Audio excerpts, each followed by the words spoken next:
Hello, नमस्कार दोस्तों।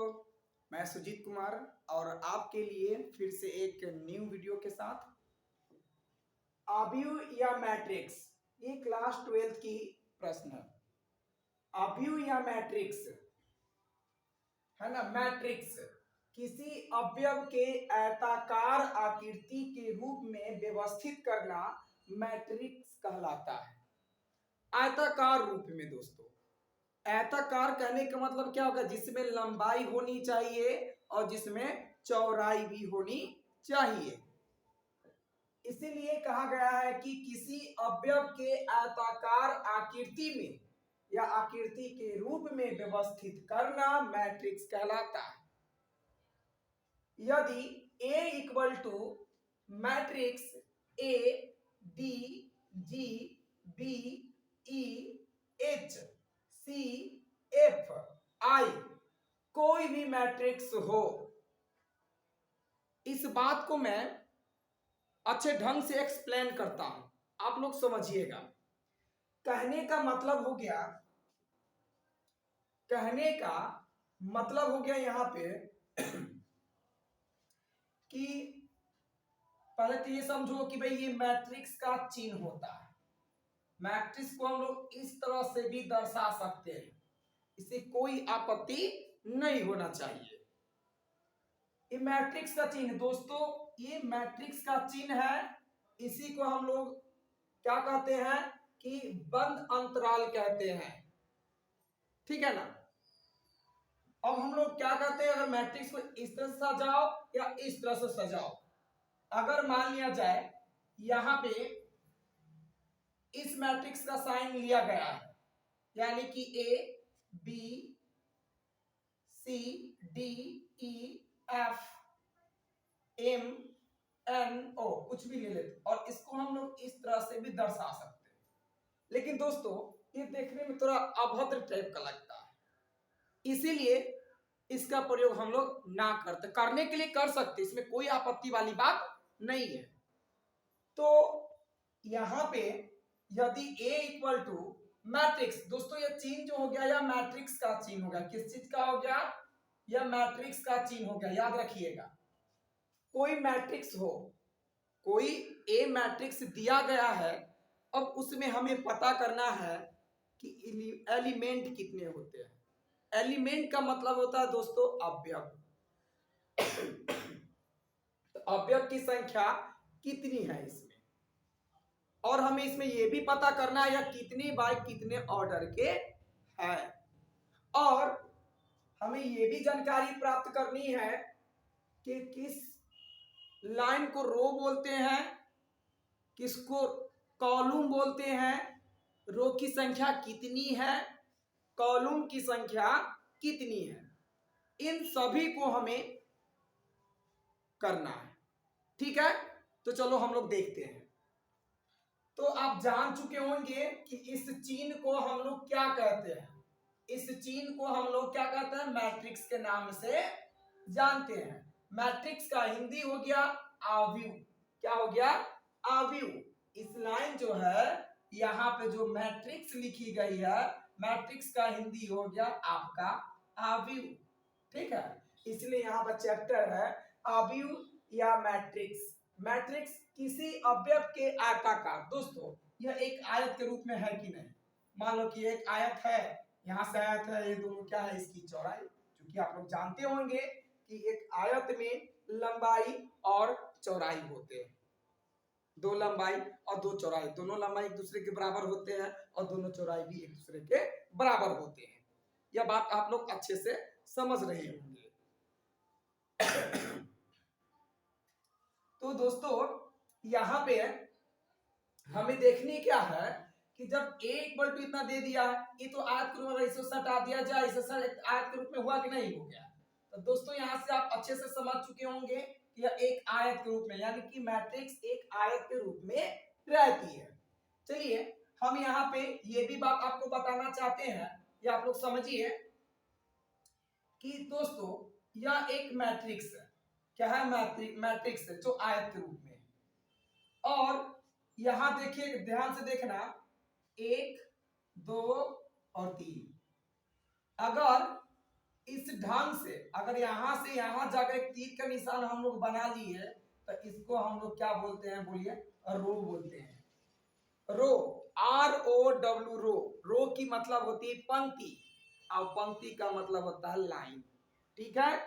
और यदि यही इस तरह से हम लोग बनाते, इस तरह से बनाते तो इस लाइन को क्या बोलते हैं हम लोग, कॉलम बोलते हैं। और कॉलम को बोलते हैं हम लोग स्तंभ। जैसे एक पिलर, जैसे यहाँ पे यह लाइन खड़ी है, यह मेरा पिलर हो गया, यानी कि स्तंभ, स्तंभ मतलब खंभा, तो उसको हम लोग कॉलम के नाम से जानते हैं। उससे हम लोग सी से सूचित करेंगे।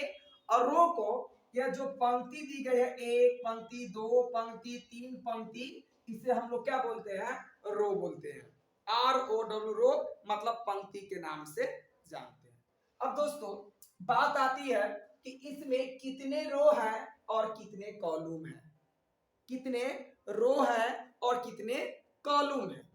अब रो और कॉलम क्या है इसमें, तो मैंने बताया दोस्तों, अगर एक लाइन इस तरह से जाए, दूसरी लाइन, तीसरी लाइन, तो 3 गो रो हो जाएगा, तो 3 लिखना है। कॉलम, एक लाइन ऊपर से नीचे, फिर ऊपर से नीचे, फिर ऊपर से नीचे, आया कि नहीं आया, इसको हम लोग बोलेंगे कॉलम। तो 3x3 मतलब 3 गो रो हो गया और 3 गो कॉलम हो गया। हुआ कि नहीं हुआ।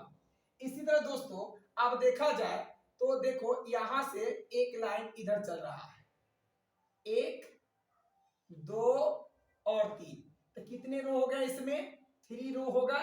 कॉलम दोस्तों क्या चलेगा, 1, यहां से कितने गए, 2, और यहां से कितने गए, 3, यानी कि यहाँ पे 3 हो जाएंगे। इसीलिए फर्स्ट वालों को हम लोग बोलते हैं रो, अब दूसरे वालों को क्या बोलते हैं, कॉलम बोलते हैं। क्या बोलते हैं, कॉलम। अब रो की मतलब होता है कौन सी, पंक्ति, पंक्ति मतलब लाइन। इसको बोलते हैं कौन सी, स्तंभ। क्या बोलते हैं हम लोग, स्तंभ के नाम से जानते हैं। तो दोस्तों आप लोगों को जानकारी मिल चुका होगा कि किसी मैट्रिक्स में रो कौन से होते हैं और कॉलम कौन सी होते हैं, ये जानकारी आपको मिल चुके होंगे। अब हमें पता करना है कि भाई इसमें, इस रो में, ठीक है ना, इस रो और कॉलम की संख्या आखिर कितनी है, ये तो पता चल चुका। लेकिन किसी मैट्रिक्स में कितनी एलिमेंट है उसकी भी जानकारी हमें चाहिए, कितनी कॉलम है इसकी भी जानकारी हमें चाहिए।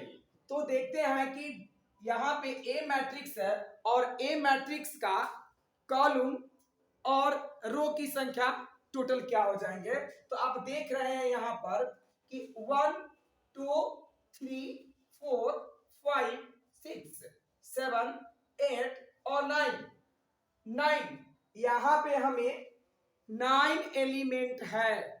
यानी कि मैंने बताया था एलिमेंट को हम लोग क्या बोलते हैं, अवयव बोलते हैं।